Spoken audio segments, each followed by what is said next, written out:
Okay, simplest Tim Tam and Biscoff recipe. I'm sharing this for the good of humanity, so it's not very hard. Tip, doink, doink. There you are. Look at that. Now this is freaking amazing raw, really good. Just have it raw, but if you prepare it the right way, carefully, line it up so it doesn't overbalance. Watch this.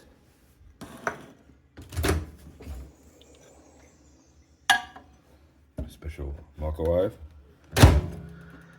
I tried 70 seconds originally, but I think that was a few attempts. Let's try. I think, let's have a look. Check. Oh, no, this has gone a bit longer. Bugger. I think 75 will be perfect. Have a look. If it starts to soften, there you are. That's nice. And here we are. Look at that, slipping.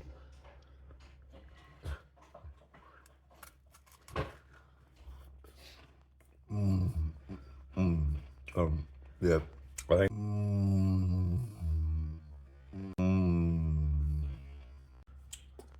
Perfect. Thank me later.